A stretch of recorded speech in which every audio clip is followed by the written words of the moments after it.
Hi there. Welcome to the SoberCircle channel. Enjoy this speaker tape.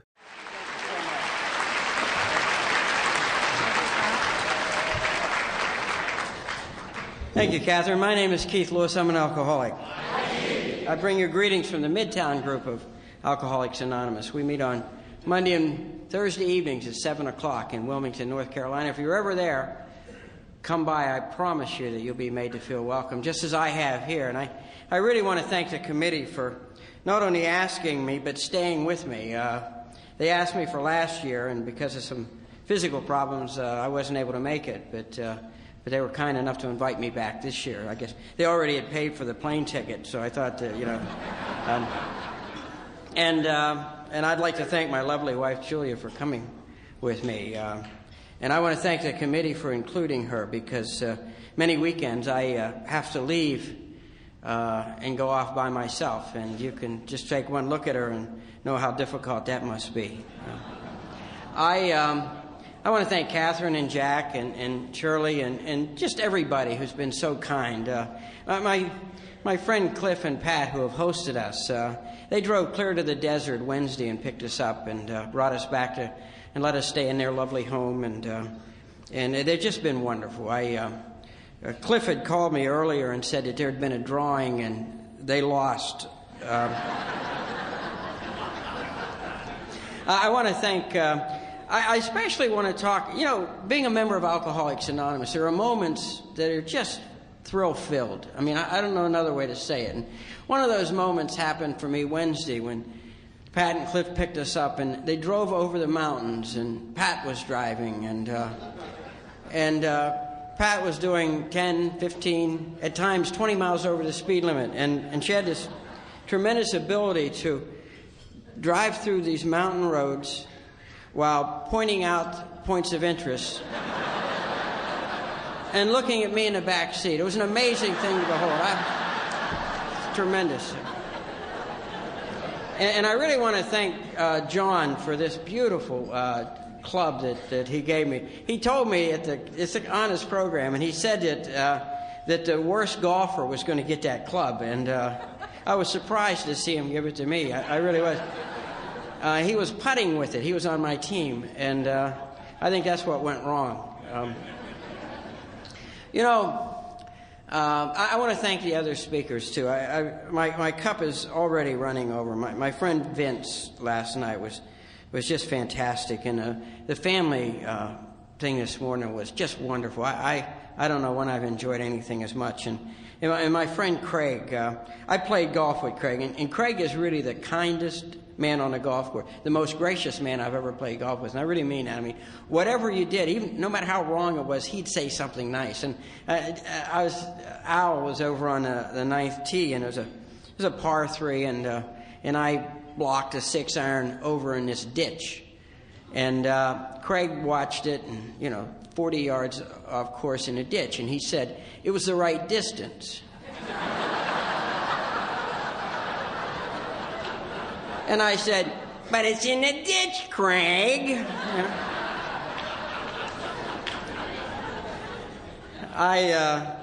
You're in for a treat tomorrow morning with Marcy. She's from Georgia, and I've had occasion to be with her, and I hope she'll tell you about her lovely sponsor.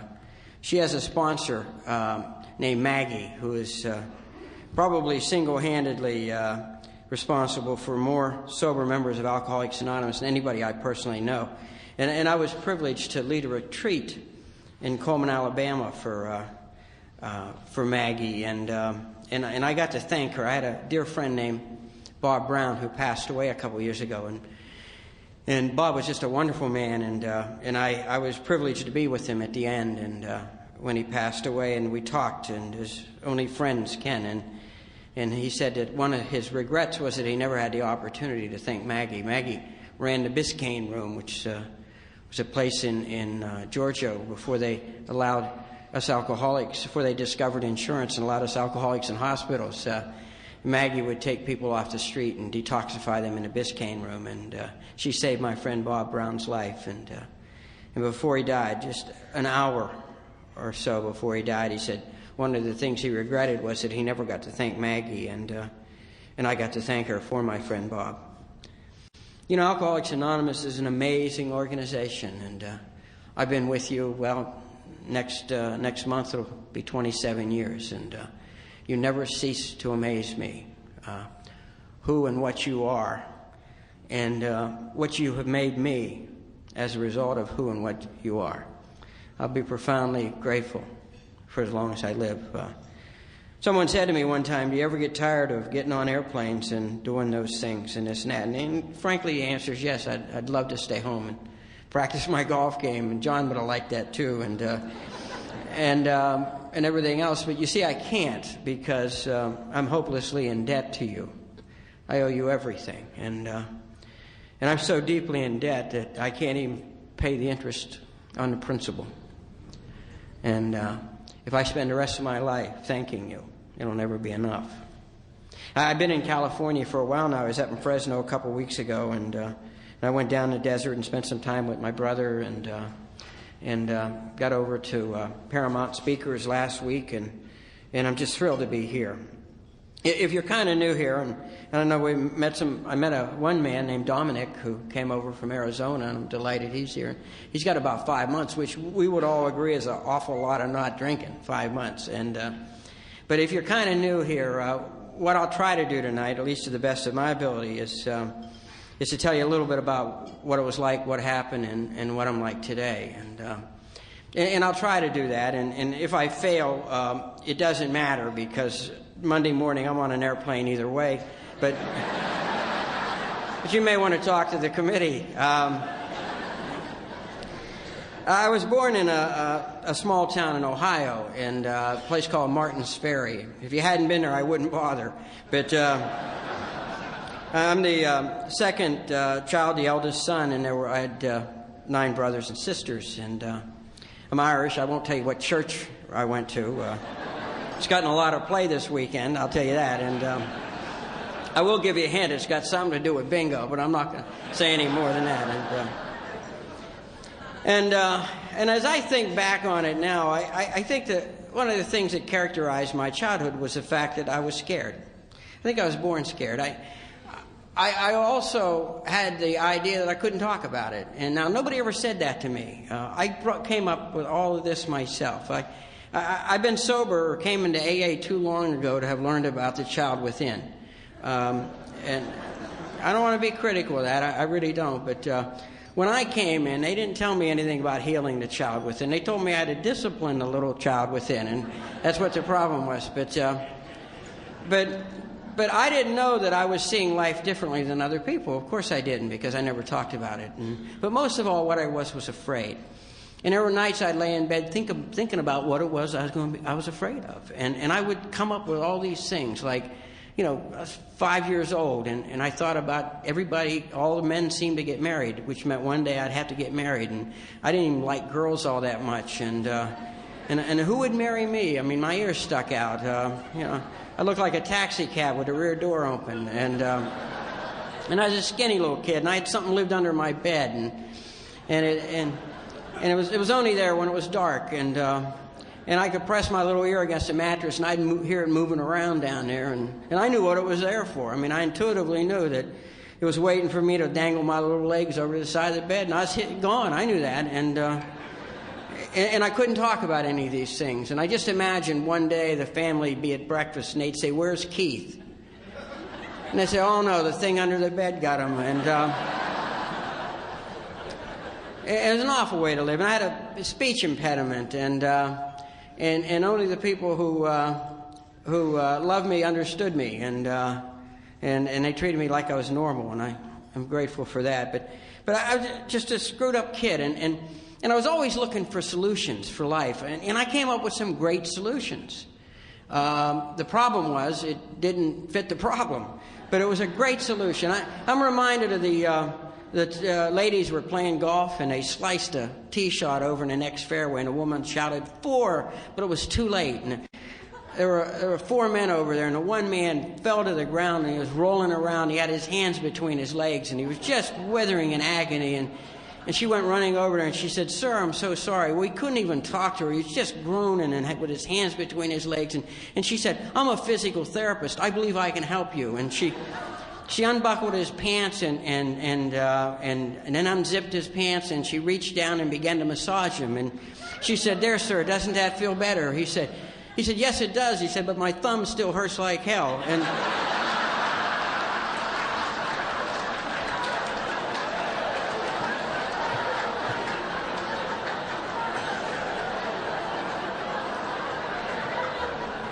you know, it's a wonderful solution. It just didn't fit the problem. And my friend Marty told me that. He lives out in the desert, and it's just amazing. I mean, and that's the way my life seemed to go. And I remember my first drinking experience. I think you have to drink at least once if you want to be a member of Alcoholics Anonymous. Now, I bumped into some people I have a few doubts about, but that's another topic. And when first time I drank at home. I was 5 years old, and I didn't go out a lot when I was 5. And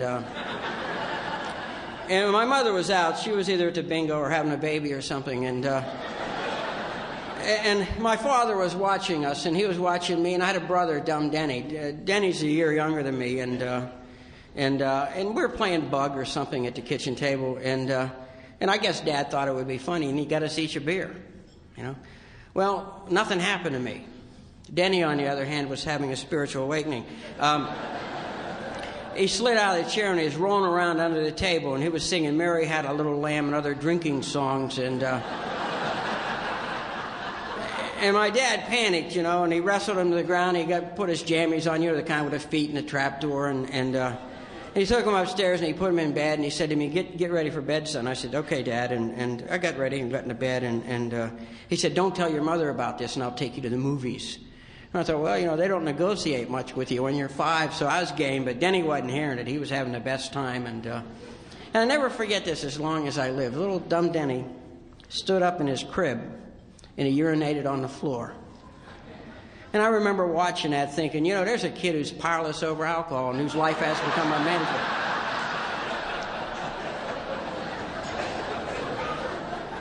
And, you know, it's the strangest thing. He just never made it.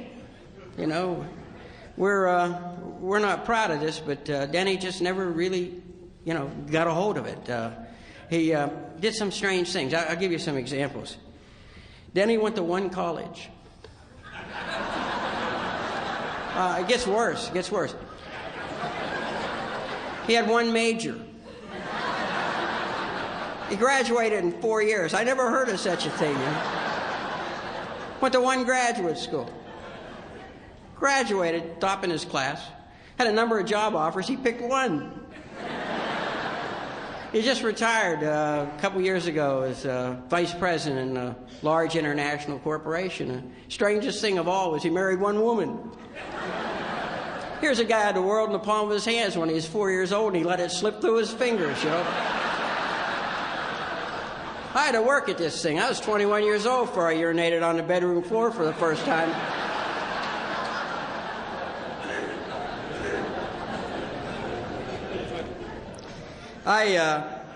It'd be my great privilege to introduce to you my sister-in-law, Jan, and my brother, Dumb Denny. Would you stand up, please?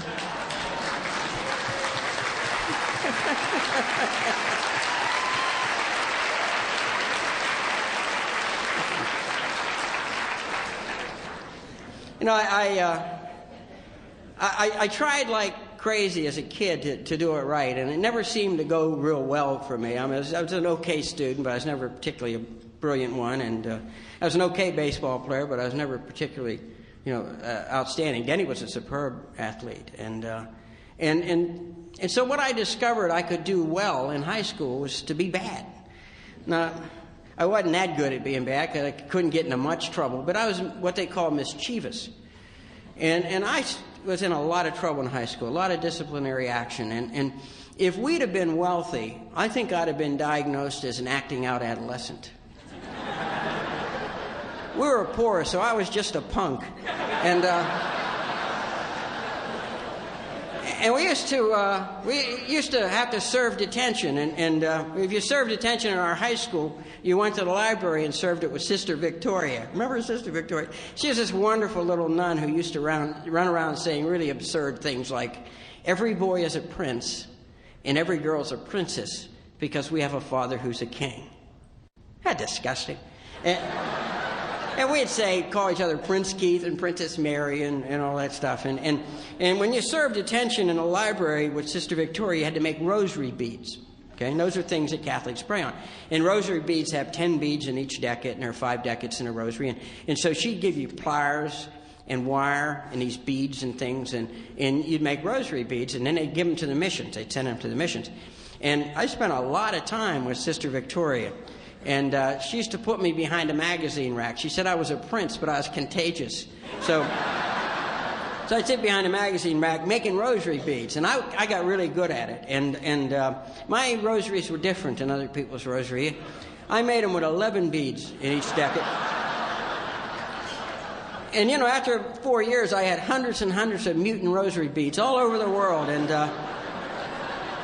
she never caught on. And, you know, you can't not tell them. You know what I mean? You got to tell them. And so just before I graduated, I went to see her, and I said, Sister, you know what I've been doing in the last 4 years? She said, yes, you sly little prince. She said, you've been putting extra beads in all the rosary beads. And she said, and I know why you've been doing it. And I remember thinking, I hope she tells me, because I haven't the foggiest idea why I do this. And she said, people all over the world are going to pray extra prayers, and God's going to give you all the credit. Don't you just hate people like that, you know? And then she did something that terrified me. She had this beautiful smile. I have a yearbook, and I frequently open a picture and open a book and just look at her. And she took both of my hands in her hands. And she said, you know, you're a very special little prince. She said, God loves you very much. And she said, when I first met you, I knew you were special. And she put a medal of St.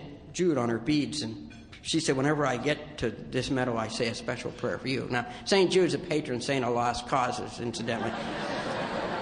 And she said, one day you're going to go all around the world telling God's children just how very much he loves them.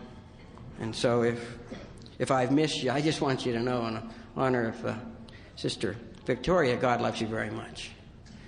I graduated from high school, much to everybody's surprise, and I'd like to talk about my graduation. It was different. We had a principal who called me into his office and said it wasn't absolutely essential for me to show up for graduation. And Father Wilmowski was his name, and I said, I have to, Father. I said, if I didn't, it would just break my mother's heart. And he said, I was afraid you'd take that position. And he said, we don't want any trouble. Well, you know, we found out today that if you're Catholic, you get lined up by alphabet, which wouldn't be bad, because then I'd be in the middle of the pack. At our school, we did it by size. And I was the smallest one. And there were 2 people who hated that. The smallest guy and the tallest girl hated that system. But so I was the first one. So we had to go up these bleachers, right? Which meant I was at the far end. And everybody on that row very gradually and imperceptibly shifted over. And somewhere in the middle of the bishop's really moving talk, I ran out of bleacher. And I was hanging on the backdrop, and I looked over, and Father Wilmowski had his face in his hands, and I don't think he was crying, but and then when you went up to get your diploma, I almost never wore a dress or anything like that, and so we had these robes on, and you're supposed to genuflect, and you kiss the bishop's ring, and then you stand up and you leave, and but if you step on the front of your gown when you stand up, you go on the bishop's lap, which is what happened to me. And I looked over, and sure enough, Father Wilmowski was crying, and then, you know, and I had a terrible dilemma. I had no earthly idea what I was going to do with my life. I had no idea what I was going to do with my life, and so I took one of my very first inventories. I remember I stood in front of the mirror. I took my shirt off, and I flexed my muscles, and I turned sideways, and I stuck my chest out, and you know, and I was 5 feet 1 inch tall, and I weighed 113 pounds. Whatever else I was a born killer. So I went over to Wheeling, West Virginia, and joined the Marine Corps. And the problem with that was that I wasn't yet 18 years of age, so I had to get my parents' consent. And I failed to tell my parents. Just slipped my mind. And the recruiter showed up at our house, and my poor mother almost died. And I remember it as long as I lived. The poor thing, she cried all night. And she kept saying, "Scott, they'll kill him." And my dad kept saying, "Don't worry, Pat, they won't take him." So with that vote of confidence, the next morning we got a taxi cab and went over to the bus terminal in Wheeling, West Virginia, and they put me on a bus, and I went to Pittsburgh. It was the second longest trip I'd ever made. It was 60 miles. And went to Cleveland once, and I knew nothing about anything, you know. I mean, it's just nothing about anything. I was just the dumbest kid who ever lived, and I didn't know that I couldn't ask. Craig talked about that so well this afternoon. I didn't know, and I didn't know I couldn't ask, and I thought I had to ask. I had to act like I knew. So what I did was I got very good at watching you, and I would do what you did just a split second behind you. I almost looked like a shadow. I would do it so close to you did, but I had no idea what to do, and it was a very bad year in the Marine Corps. They took you if you had a pulse, and. So that afternoon, I was sworn in the United States Marine Corps, and that evening, 3 guys from Pittsburgh were also sworn in. We had to catch a train at midnight, and so they turned. They said, "Hey, kid, we're going to go over to a bar and get a sandwich and a couple of beers." And I said, "You know, that's just what I was thinking." So I went with them, and we went to this bar, and I'll never forget it as long as I live. Now, you know, I'd maybe had a drink of this or a drink of that at home or something, but I never drank. Prior to this time, I never drank. And I followed these guys into this bar, and the bar was filled with real men. You know the kind. You know, they had tattoos. You know, they spit on the floor. You know, they knew words. I couldn't even imagine doing those things. And real men have real women with them. Okay, real women hang around with real men. Guys like me used to get what was left. And I followed him over there, and the bartender came over, and he said, "What do you want?" And I thought, "Oh, my God, a quiz."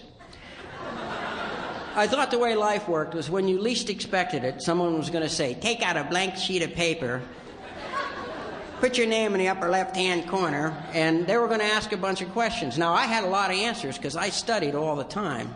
The problem was I never studied the right stuff.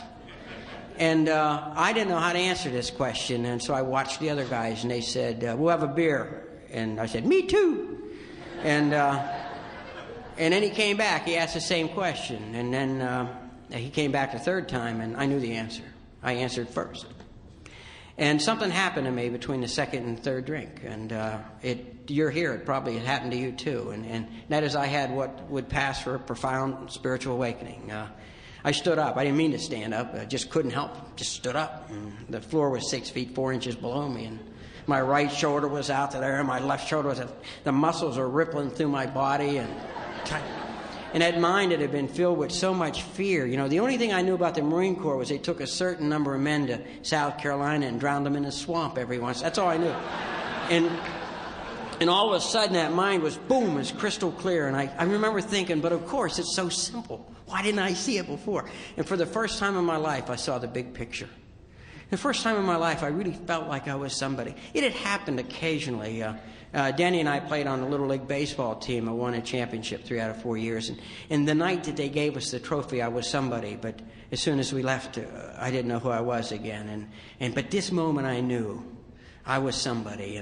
And I looked around the room, and my heart broke because it was filled with a bunch of pathetic, sniveling little men. And all of them had women with them or looking at me with their hungry eyes. You know how they do it. And I was in seventh heaven. It was wonderful. And I went from table to table just answering questions. It's amazing. I mean, I answered questions they didn't even have.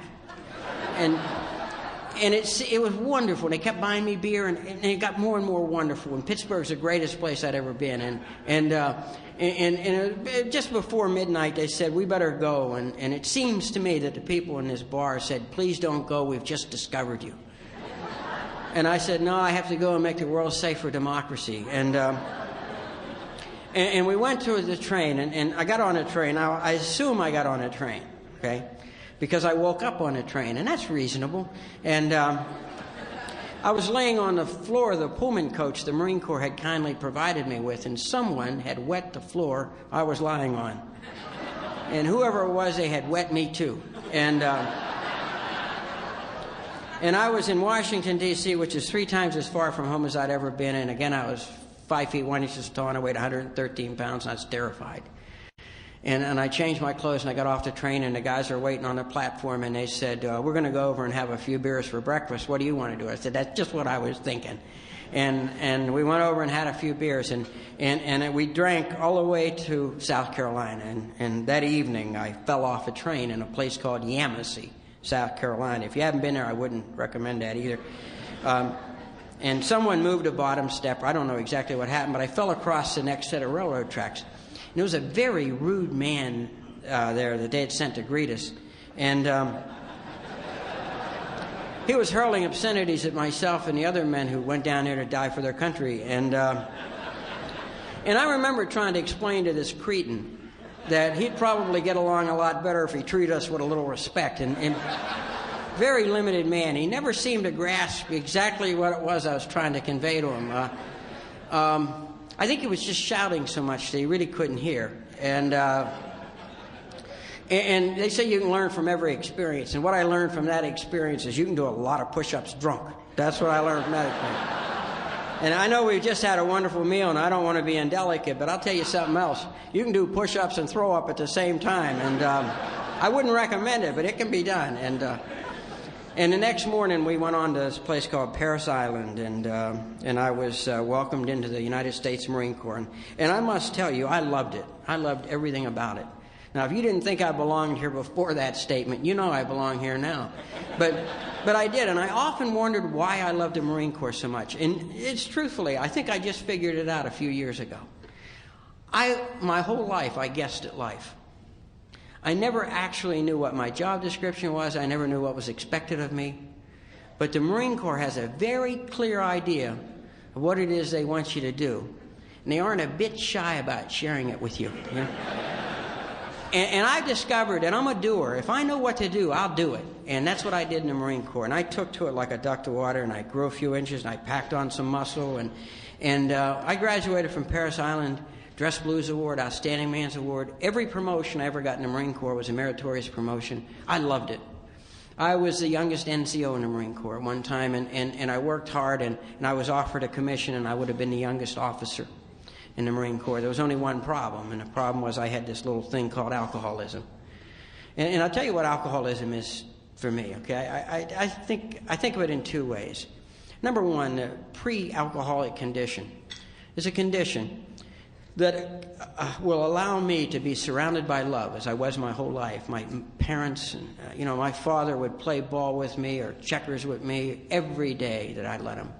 Every day that I was in her house, my mother hugged me and kissed me and told me that she loved me. And I would have told you I wasn't loved. It's an amazing phenomenon.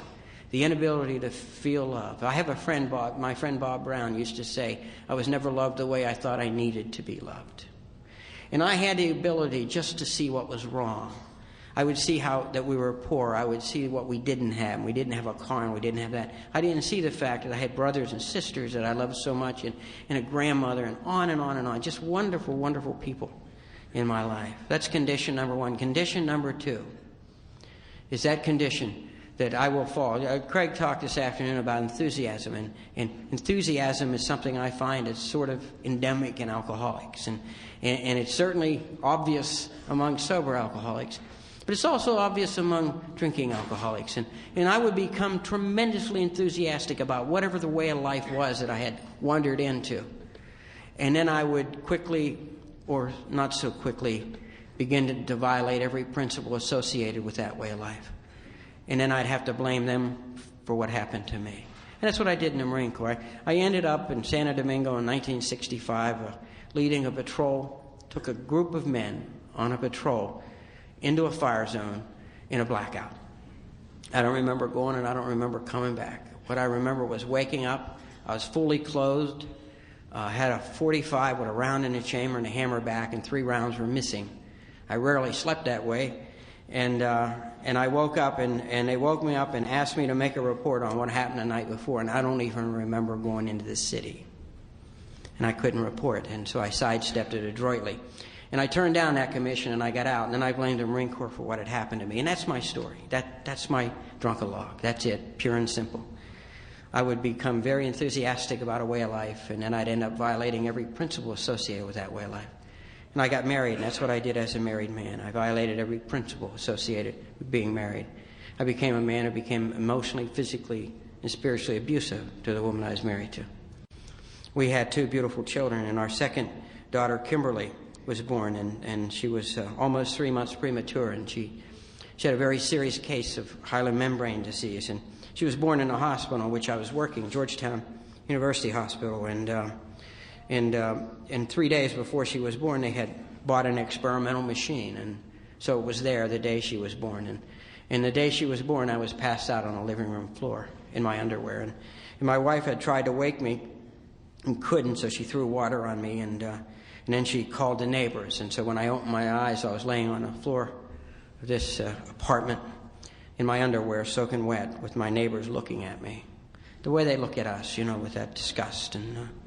But you couldn't know more disgust or more incomprehensible demoralization than I felt. And I remember I got up and I ran in and I got dressed, and my wife was crying. And I got her in a car, and we rushed across Washington, D.C. to the emergency room at Georgetown University. And then I began to demand that they take care of my wife because I work here. And it was just an absolute embarrassment. I was drunk. I was a mess. And I turned around, I went home, and just as I laid down, the phone rang, and she said, Kimberly has hyaline membrane disease. They don't expect her to live. Would you please come in? And I remember how angry I was, and helpless and hopeless. And I went in, and for the next 2 days, I sat in an office with the door slightly ajar and the light out, watching this little girl struggle for every breath she could take. And I knew what to do. I watched my father. My father knew how to be a father, and he knew how to be a husband. And I knew what he'd have done. He'd have gone in and put his arm around his wife, and he'd have said, Pat, we'll do this. And there was nothing left inside of me. And I cowered in a dark room and watched my wife go in and baptize a little girl because they didn't think she'd live through the night. And I had long since given up on God, and I, in a desperate move, I ran down to the chapel, and I got on my knees in front of the tabernacle. And I was a little kid who loved the tabernacle, and I'd never go by the church that I didn't go in and say hi to Jesus. And I got on my knees in front of the tabernacle, and I begged God to let my little girl live. And I never want to forget this as long as I live. I told God if he'd let her live, I'd do anything. I said, if you'll let her live, I won't drink. And I was drunk in 12 hours. I drank when I thought drinking would kill my little girl. Blaise Pascal, the great French philosopher and theologian, said that God created man in his own image, and unfortunately man returned the favor. And I was so spiritually ill by this time that I created a God who would kill a little girl because her dad was sick. And that's not the way God is. And she lived, and they said she'd be retarded. And last week she had my second granddaughter, and she's an honor graduate from Auburn University. I always tell her I think you can be retarded and be an honor graduate from Auburn University, but she and her husband graduated from Auburn, and he's a dentist and she's a school teacher, and it's just wonderful. And yet, I could not drink for 24 hours thinking that drinking would kill her. And I never want to forget that. I never want to forget how powerless over alcohol this human being was when you found him. And I went to where a guy like me has to go, and that's a Skid Row section of Washington, D.C., and I lost everything. And one morning, May the 13th, 1973, I got up and went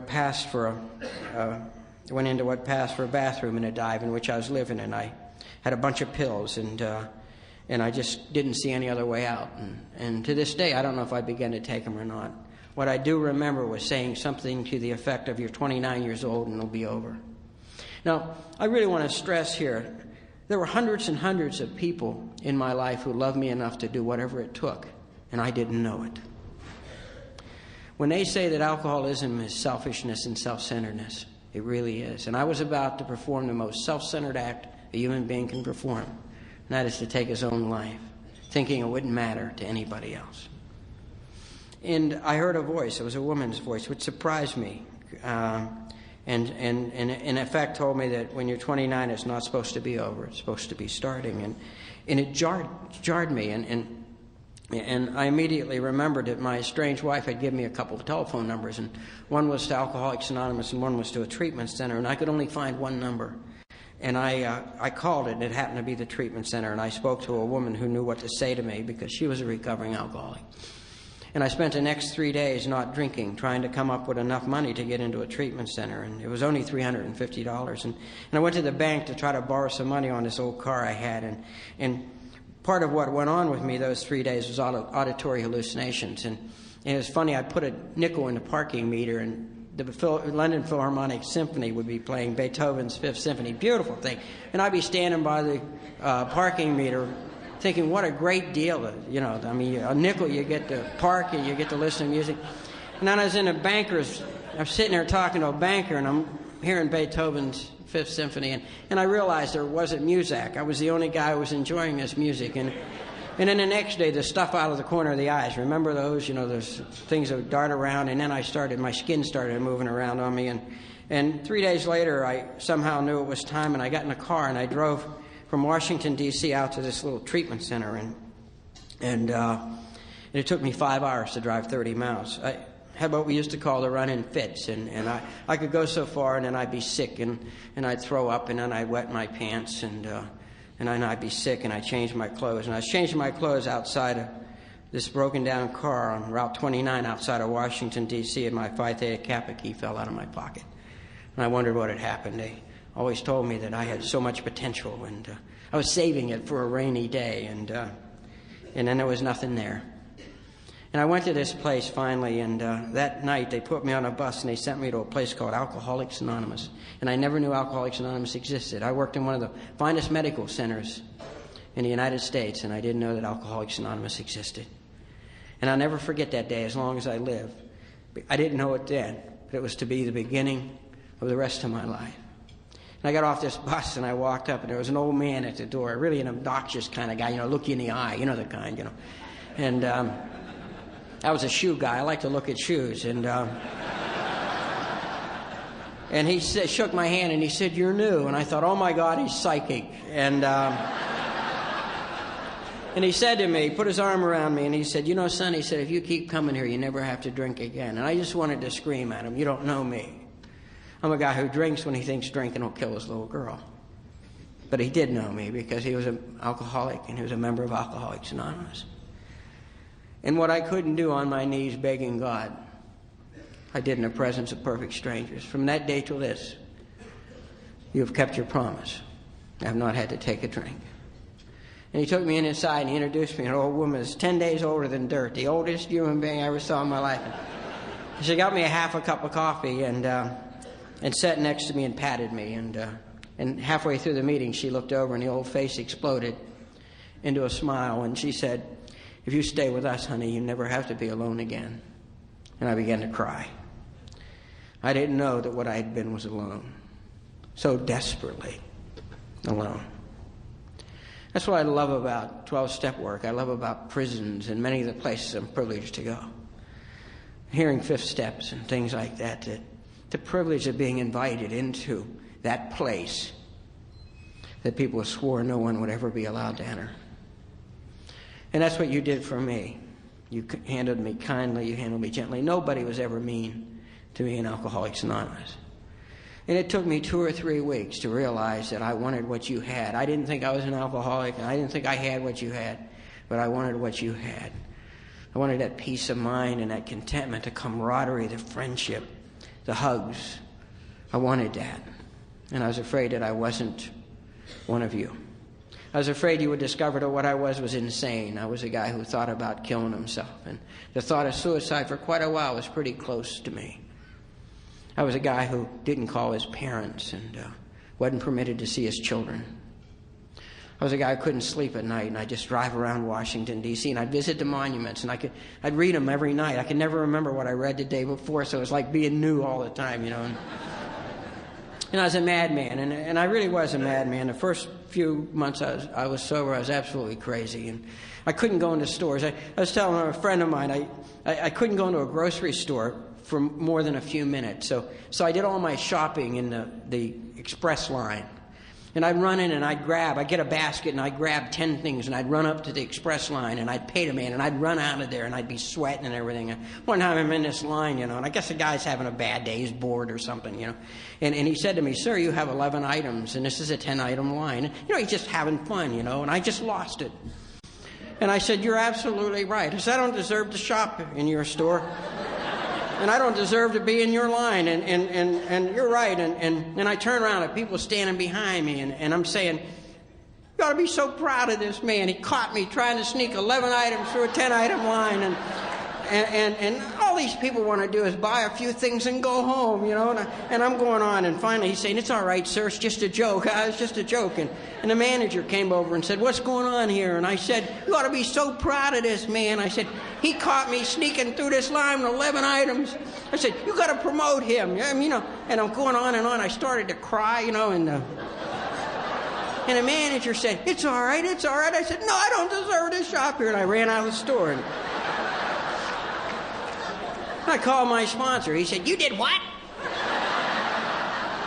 "You get your ass over here." And I went over to this place, and he put me in his car, and we went to the Safeway on Wisconsin Avenue, and he just pointed. I said, "No." He said, yes, go. So I went in, and a guy came running over. He said, "Sir, are you all right?" I said, "Well, I had a really hard life. I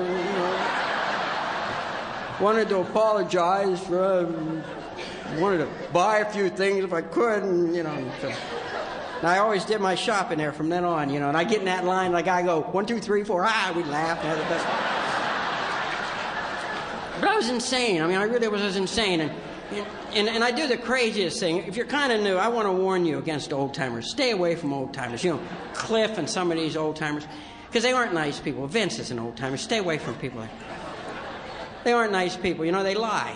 They say things like, we come to meetings because we need to. That's a lie. The only reason they come to meetings is the only enjoyment they get out of life is watching people like you and me suffer. That's why they come to meetings. And if you don't believe it, after the meeting, go up and tell one of them a problem. First thing they do is laugh. If you really want to make their day, tell them a problem about sex. They love problems about sex. And the answer is always the same: no sex. Isn't that right? No sex, They're not having sex anymore, and they don't want us to have sex either.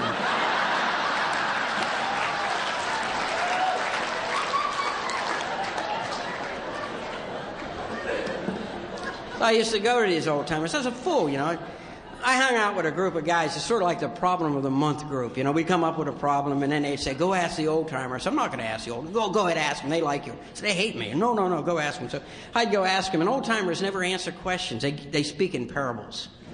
Never answer a question. So I tell them, I got this problem, and so finally, I had a little problem. Wasn't a big problem. I was impotent, which will put a real crimp in your sex life, and it was driving me crazy. So I go to this guy, and I old-timer, and I beat around the bush. Finally, he said, "What's the problem?" I said, "I'm impotent." He said, "A lot of us had that problem when we drank too much." He said, "It'll go away." I said, "When?" I thought it was important, He said, "Well, you got a full socialist calendar?"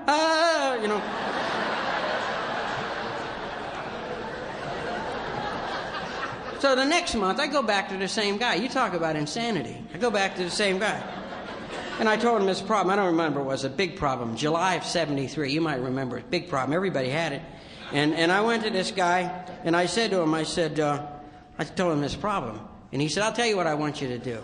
Get this now." He said, "I want you to borrow lipstick from one of the girls in the program." He said, "Now, I don't want you doing anything else with the girls in the program." He said, "Oh, that's right. You can't."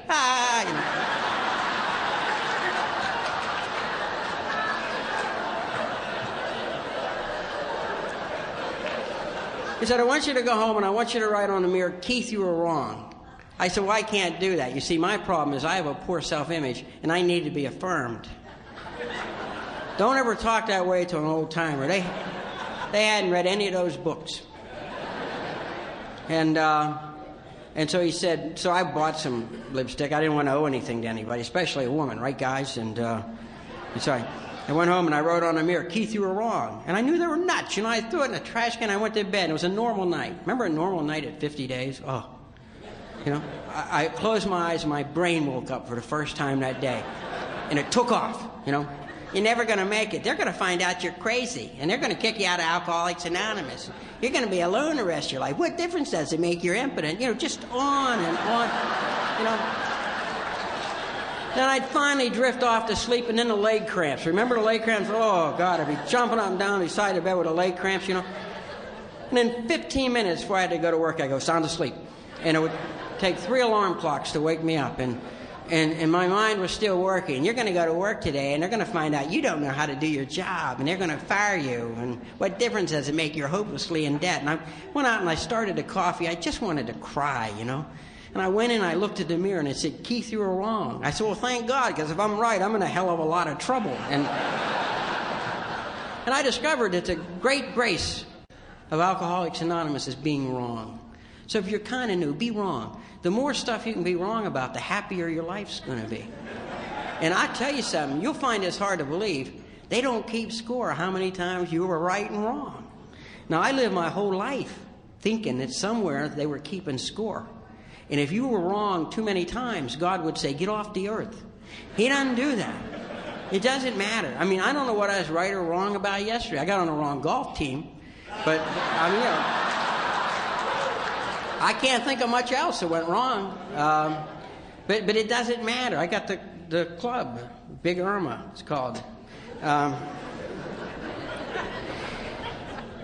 What I'm telling you is that Alcoholics Anonymous is a place that took me and raised me.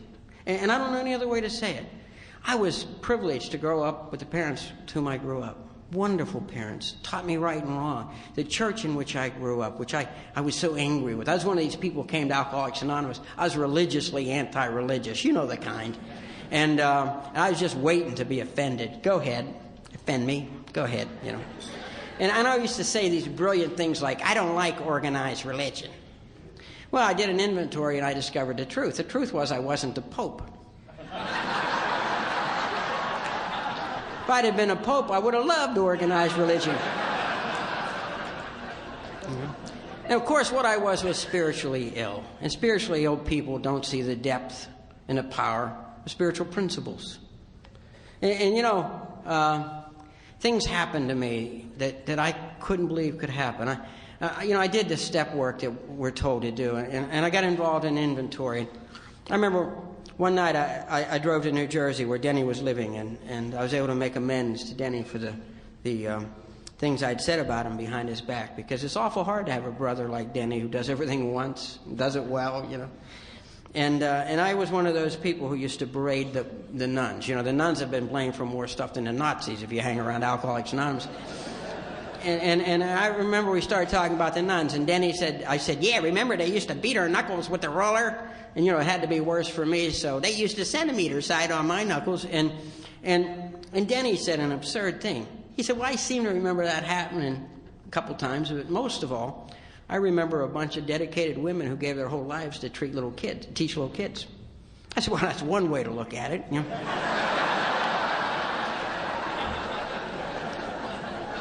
So what I've been privileged to do in Alcoholics Anonymous is to reassess my life and to relearn the truths I was taught as a child. There is a right, there is a wrong, there is a God. These are the truths that I was taught as a child, and I've been privileged to go back and relearn them. But I had to learn them at my own pace, and I learned them from you, and you taught me.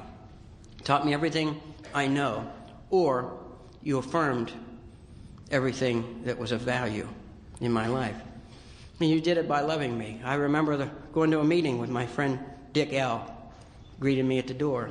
I had never met him before. Dick came up and he shook my hand. And he said, I'm glad you're here. And I'm thinking, that's what people say. And he said, what's your name? And I told him. He said, are you kind of new? I said, I got 5 weeks. Well, 4.5. And he said, that's wonderful. He said, tell me, do you have a job or where do you work? I said, well, I think I still work at the university. I'm not sure. And he said, do you have any children? I said, yeah, 2 little girls, but she won't let me see them. And he said, what are their names? And I said, Kelly and Kimberly. And he said, I've never seen a man stay sober and not be able to see his children. And then we had a meeting, and the next week I walked in that door, and this man walked over, and I remembered his face, but I didn't remember his name. And he said, remember me? I'm Dick. I said, of course I do. And And he said, Keith, how are you? And he said, how are things at the university? And I said, well, I'm fine. I got the job. And he said, that's wonderful. And then he said, how are Kelly and Kimberly? He remembered the names of my children. And I was hooked on an organization called Alcoholics Anonymous. And you just led me by the hand. You took me my very first 12-step call. I was sober about 3 months, and my sponsor took me to the D.C. jail. And we'd signed into the jail, and we went over to talk to a man. And you know, you've never, ever criticized what I do. You just don't do that. And my sponsor's talking to this guy on the phone through this big, thick glass, and I can't hear a thing he's saying, but I'm listening to my sponsor, and he's a laid-back guy. His name was Dan, and so he talked to him about 45 minutes. He said, I got a friend here with me named Keith. He's doing real well. He says he's got almost 3 months of sobriety.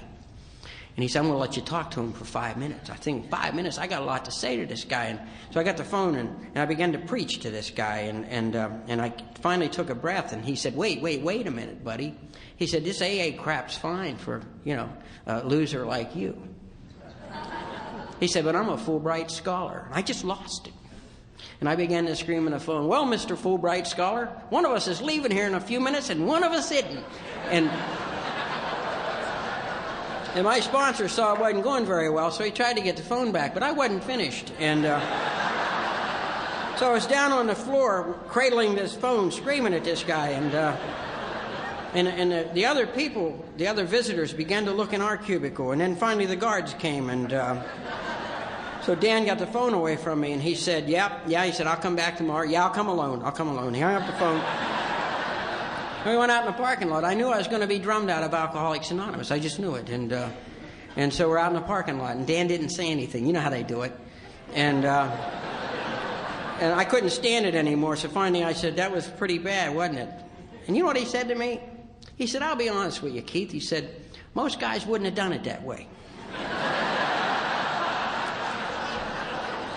He said, but you'll discover we all develop our own technique in Alcoholics Anonymous. That's the last thing I ever heard of it, So I'm telling you, you can't turn us off in Alcoholics. If you show up and you have half a decent attitude and you want anything that we have, any piece of it, you can't turn us off. And you can never wear us out, because I've never worn them out. And I began to grow, and I began to learn things. I began to learn gradually and slowly. And I began to learn that good things happen to you if you show up for life. And, I was sober 3 or 4 months, and I got a letter. I was invited to study with probably the finest cytologist that ever lived, at least the finest I ever met. His name was Jerome Lejeune. He just died recently. He's also the Ephesian for Pope John Paul II. But he is a physician and a PhD geneticist. And I was invited to study with him for a while in Paris. And I knew my sponsor wouldn't let me go, because I'd figured out what sponsors did. They found out what you really wanted to do and told you couldn't do it. And so I thought Dan and I go to lunch. So we went to lunch, and I gave him the letter, and he read it, and he just burst into a big smile, and he said, this is terrific. This is fantastic. And I said, you mean I can go? He said, you have to go. He said, this isn't about you.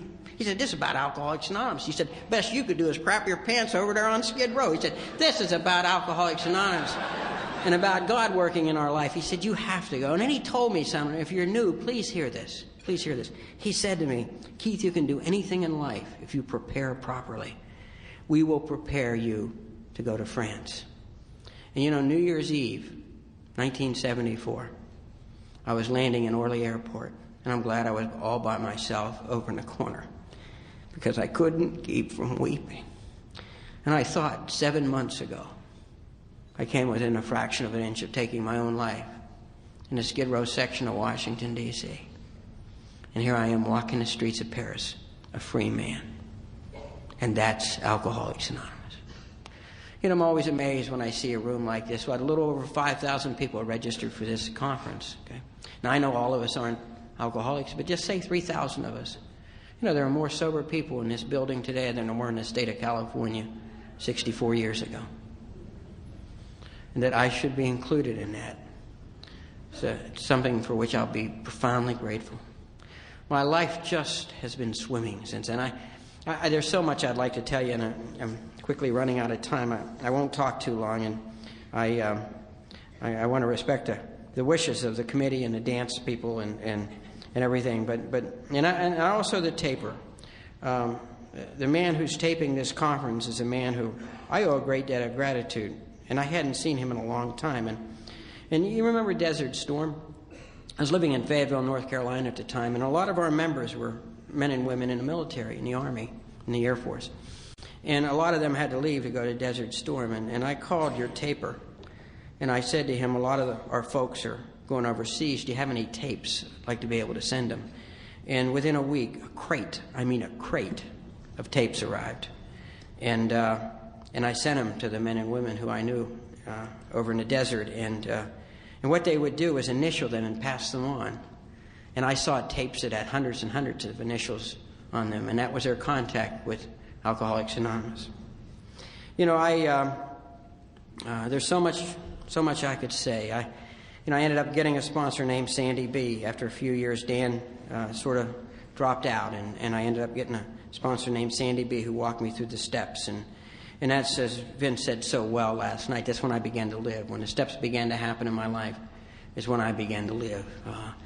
That's the basis of this program. If you're kind of new, don't beat around the bush. Find someone who's living the way you want to live and let them help you do that. I work very hard, and you know, it's not a straight line to sobriety, and I sure have made an awful lot of mistakes. The one mistake I never made was picking up a drink, and the other mistake I never made was being far from you. One time in my life, I've gone over a week without a meeting of Alcoholics Anonymous, and it frightened me because I realized each day it was easier to go without the meeting, and I've never done that again. The other thing that's happened to me is that I realized that the basis of all my problems are my old ideas. And growing up without a lot of material things, an old idea I had was that if I could be successful enough, then I'd be somebody. If I had enough money or something, then I'd be somebody. When I was sober about 6 years, I got everything that I said I'd ever need to be happy. I was running marathons. I had a very prestigious job. I was traveling. I had that townhouse, the red brick townhouse with the hardwood floors, and refinished all my antiques, and I had this wonderful social life. It was really depraved, but I thought it was wonderful at the time. And I had all these things I thought I needed to be happy, and I nearly died. I ended up so depressed that I ended up hospitalized, with 6 years of continuous sobriety, hospitalized. And what I had done was I had drifted back into seeking out the wrong higher power. And I don't know why I don't talk about this often, but I just wanted to talk about it. And what I ended up doing, and I see now, is I ended up horribly depressed. And that's a medical phenomenon, and that's nothing to be messed with. And I let the experts take care of that. But the reality was that I stopped seeking the higher power, and I started trying to be the higher power. I got very, very important. And I was showing everybody just how well I was doing, and I found myself telling them constantly how well I was doing. And I ended up, it was so crazy that I ended up flying to Texas, and they put me in a treatment center. And I was running a treatment center. I was running all over the country telling people how to run treatment centers. And they put me in a treatment center. And the way I went was terrible. I don't know if you remember Braniff Airlines, but they paint all their planes different colors. And I flew into Dallas-Fort Worth Airport on a pink airplane, and my life was over. And I ended up in this treatment center, and I got in there in the middle of the night. And the next morning, I was so depressed I couldn't even get dressed. And so this man, my roommate, Big Jim, big Texan, came over, and he started to help me get dressed. And he said, "I know how you feel, buddy." He said, I felt that way when I came in too. He said, "But I've been sober 6 days now. I feel a whole lot better." He said, "How long are you sober?" I said, "Well, it was 6.5 years." And he said, "Oh shit!" And he went over and got in bed, and so I laid back down, and I met some wonderful people in Alcoholics Anonymous down there, and one of them, a little dentist, who's no longer with us, who spent some time with me. But the thing that I really met down there was I finally had to face the truth, and that is that I couldn't be the higher power. And someone had given me a Bible, and said, read this. And in an utter fit of rage, one day I grabbed that thing and I said, let's see what the hell you have to say. And I opened a book, and I opened it to John 14th chapter, and it says, don't let your heart be troubled. Have faith in God. Have faith also in me. And then he went on to say that there were many mansions and that one was prepared for me. And something inside of me broke, because I realized that no matter how hard I tried, no matter how successful I got, I couldn't make a place for me. But there always was a place for me. And I got out of bed on my knees and I wept, and I promised God that if he would let me live, if he would bring me back, that I'd only do one thing, and that is seek his perfect will and try to do it. And I came back and I took the blinders off and I began to look at life the way it was dealt to me. And I went back to that church that I blamed for everything for. And I didn't know much. I mean, I had a degree in theology and everything, but I got that at Georgetown University, and you can get a degree at Georgetown and not know much about Catholicism, I'll tell you that. And in philosophy, I had a degree in philosophy there too. But seriously, it was a fine education. They were fine people. The problem wasn't them. The problem was the receiver. And I intellectualized God, and because I was afraid to know God. And I got a book on Fatima. And when I was a little kid, I was knighted into an organization called the Knights of Fatima. And the bishop said to us, I was the smallest, of course, so I was the first one knighted. And the bishop said to us that night, he said, you know, one day, he said, when you most need help, the Mother of God will be there. And you know, I opened that book and I looked, and the Feast of Fatima is celebrated May the 13th, 1917. And a day that woman, who I could never identify, spoke to me and told me not to commit suicide was May the 13th, 1973. And you can believe whatever you want to believe. I believe that in my deepest moment of need, the Mother of God, the one whose resurrection I'll celebrate tomorrow morning, was there for me. And my whole life opened up. Everything that you taught me in Alcoholics Anonymous began to make sense to me. And I did what the book suggested. I returned to the church of my childhood, and I had to forget a lot of things, and mainly me, and I had to put away a lot of social issues and all that nonsense that changes every 50 or 100 years anyway. And I had to begin to seek out the truths, which I think are eternal. And as I studied Aquinas, and particularly Aquinas I like very much, and Dietrich von Hildebrand and some of the great writers, I began to hear Bill Wilson talking through Father Ed D. About the spiritual awakening and about a life lived based upon spiritual principles. And that's what you taught me. You know, without you, I'd be nothing, and there's no question in my mind about that. You've given me everything I've had. You taught me everything that I know. I was sober 40 years of age. I was sober almost 13 years, and I didn't know how to be in an interpersonal relationship, and that's the truth. I knew how to be a friend, and I knew how to be a buddy, and I knew how to be a golfing partner. And I learned a little bit about being a brother and a son and a father. But I didn't know how to be in an interpersonal relationship. And I was in another one of those relationships where we used one another, and I was just disgusted with myself. And I got on my knees one night, and I begged God to change me. And I said, I'm going to live a celibate life. I'm going to work with new members of Alcoholics Anonymous, and I'm going to try to do your will. If I'm ever going to have a relationship, it's going to be on your terms and not mine. And that was July the 4th, 1985. And July the 5th, 1985, I met the woman I'm married to today. She was a member of Al-Anon, and she had brought a friend to a meeting of Alcoholics Anonymous. And guys, if you're looking for a wife, go to Al-Anon. I'm not kidding. It's the greatest thing in the world is to marry a woman from Al-Anon. And, you know, Julie and I have so much in common. You know, we have one goal in life, and that is my happiness. And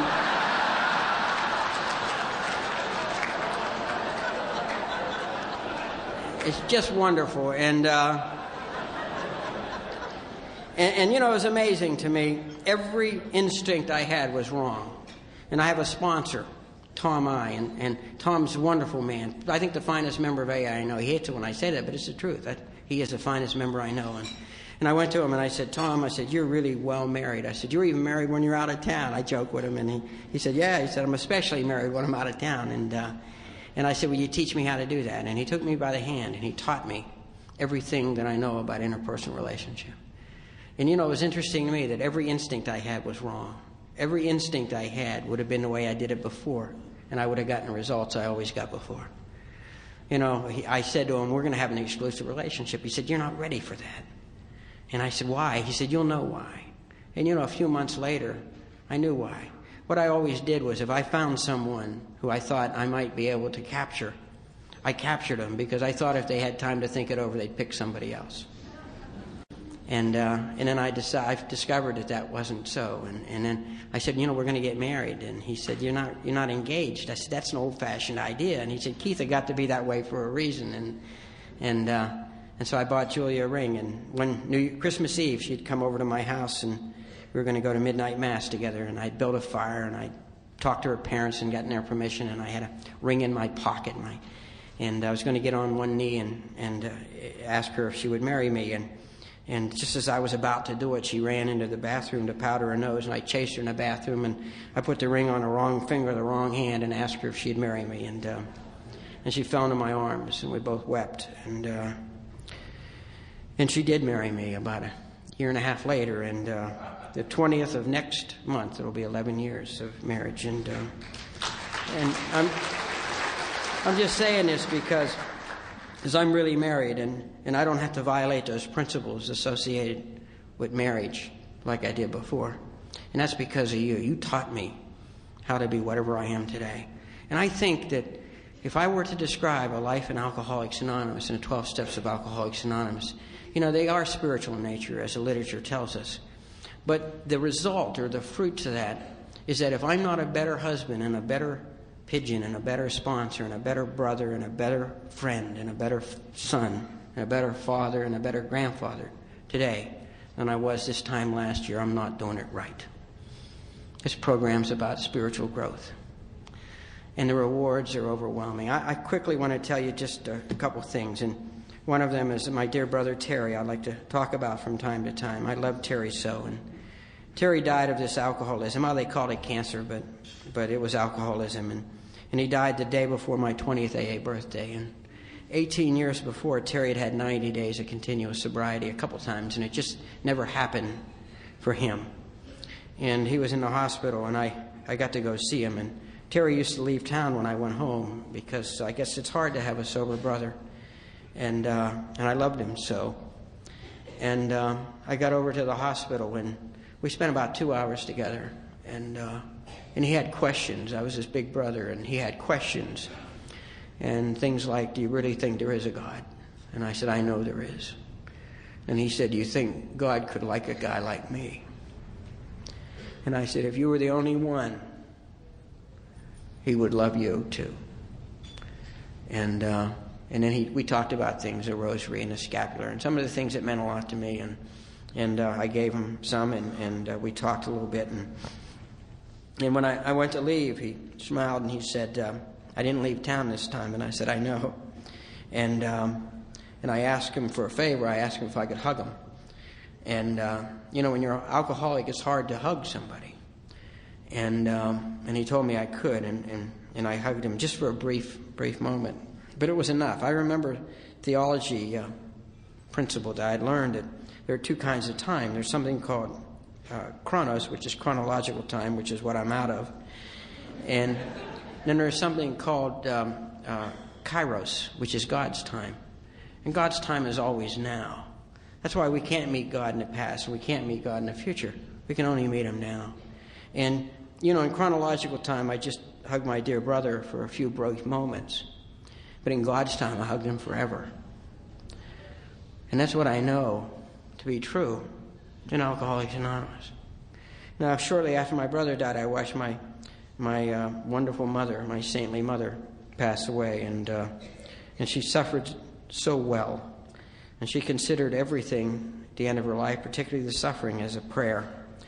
And there were nights when I'd go up to be with her, and I used to come down by myself at night, and I'd pray a rosary aloud. She loved a rosary, so as do I, and she would wake up and smile and then go back to sleep. And one night, my niece, who was a member of Alcoholics Anonymous, came in and said to my brother Larry, who's also in AA and lives in Wilmington, and he was visiting, and he said, you have to come to the meeting tonight and hear my sponsor speak. And I said, no. I said, I think I'll stay here with Mom. I'll hear your sponsor another night. My mother woke up and said, no, no.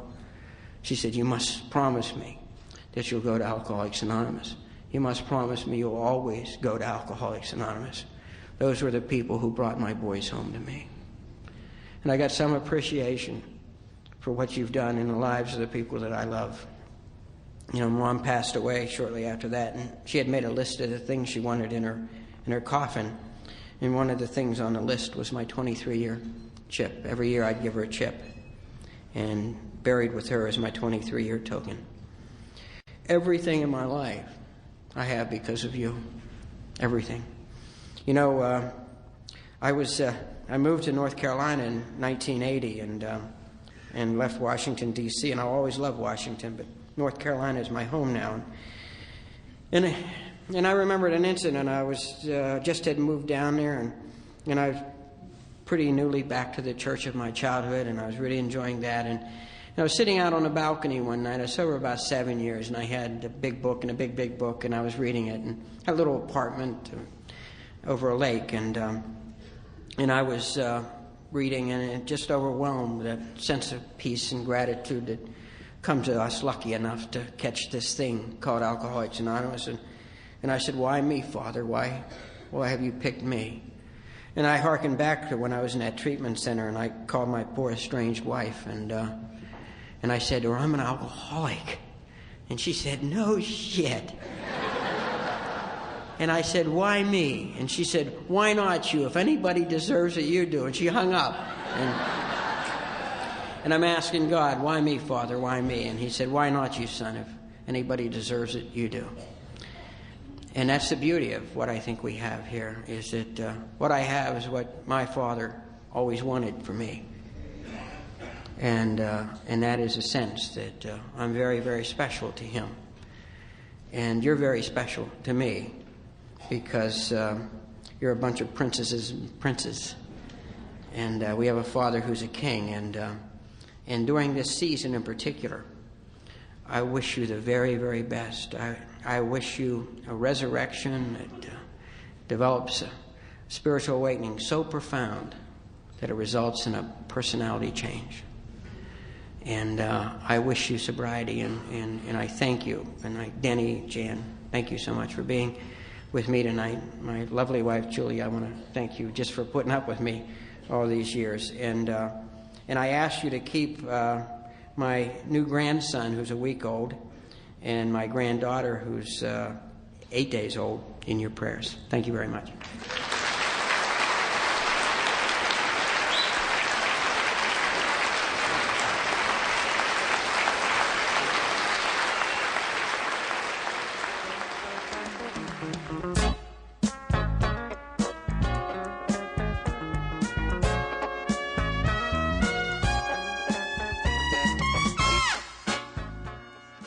We hope you have enjoyed this recording. To obtain additional copies, receive a catalog of other AA and Al-Anon tapes and CDs, or to join our Tape of the Month Club, call Encore Audio Archives at 1-800-878-1308, or visit our website at www.12steptapes.com.